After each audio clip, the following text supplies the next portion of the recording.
My name is Anna, and I have three kids. I have two daughters, and my youngest is a boy. His name is Soren, and he's 6 years old now.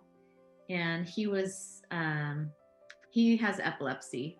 He was diagnosed with Doose Syndrome when he was 4 years old. Soren has tonic-clonic seizures. That's what we noticed first.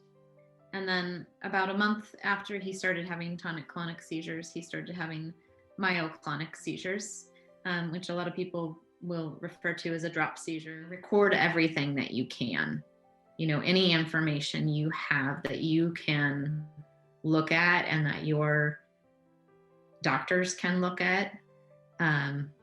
It's really helpful. And we chart everything that he eats and what time we give his meds. And in the beginning of the diet, we were even charting bowel movements and what time they were occurring, because constipation is a really common problem with the diet. I have one chart that has a spot to write everything that he's had for breakfast and how many grams of carbs and exactly what foods he ate, so that if I saw a spike in seizures, that I could look for patterns that maybe in case there was a food that was triggering.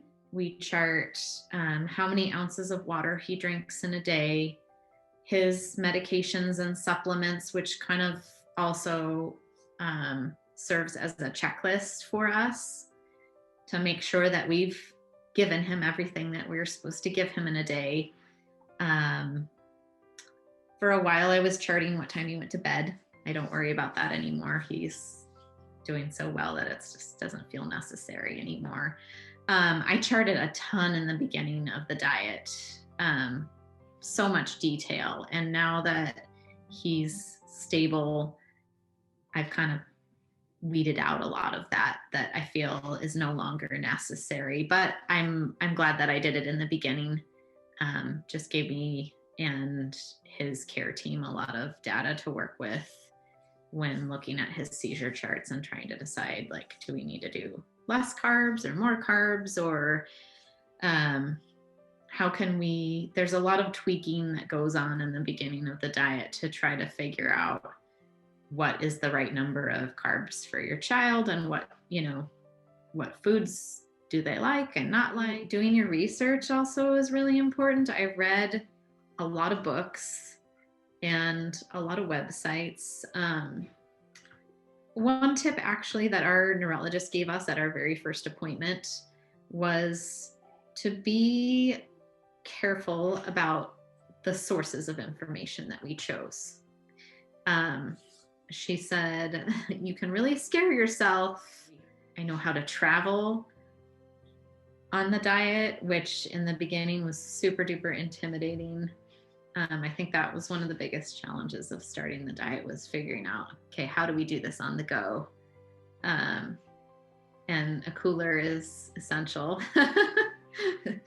And preparing food ahead of time is very helpful. And I keep a scale in my car.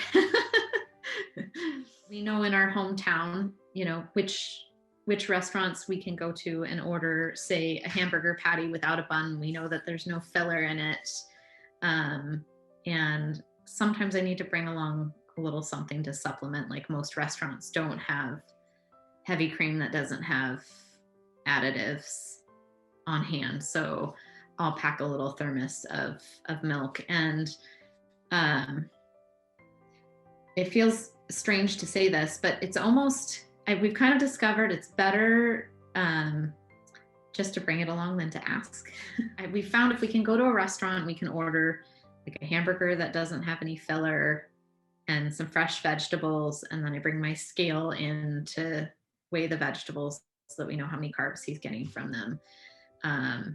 When we've traveled, it's helpful. We found it helpful to call the restaurant ahead of time and just ask about, what does your hamburger have in it? Or can you make us salmon that is just cooked in olive oil with a little salt and pepper, or plain chicken breast or something like that, so that so that he has something to eat, and we can enjoy kind of having a night off from cooking. And it's helpful too, even at home, to have kind of a stash of keto prepared foods. Like I make keto pizzas for him. And when I make that, I try to make like 4 of them at one time. That way he has 1 to eat that night, and I have 3 to stick in the freezer, so that at some point, if we want to order pizza in for the family, then I actually do get a night off, because I only have to pull the keto pizza out of the freezer and stick it in the oven. And it feels like a break, which is really nice. Or to have like, there's a roll recipe that we use. So if we're having bread with our dinner, I can pull out one of his keto rolls out of the freezer. That way I'm not trying to make everything from scratch on a daily basis. I usually try to keep some keto cookies in the freezer, rolls, pizza. I recently found a tortilla recipe, and so I roll out the dough and put it between layers of parchment and stick that in the freezer, and then I can just pull it out and cook his tortilla, which takes like a minute, and it's ready to go.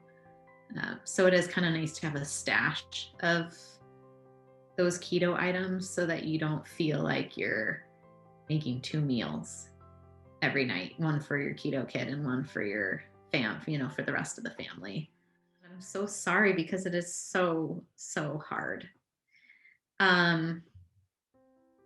Allow yourself time to feel, and just try to be patient with yourself as you are learning and trying to find the right solution for the person that you love, or even for yourself if you're the one that has been diagnosed with epilepsy.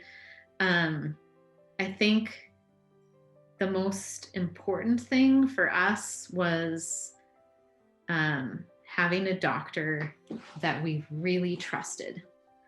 And I've heard a lot. I feel like we were very lucky in that the neurologist that we were assigned to was an incredible fit for us from the beginning. And it was one of the challenges of deciding to start the diet, because we had to leave her and go to a new neurologist. But I think if you can find a doctor who is really responsive, who encourages you to be as communicative as possible, we let our neurologist know every time he had a seizure, a big tonic-clonic seizure. And I would email her weekly about how many myoclonic seizures he was having.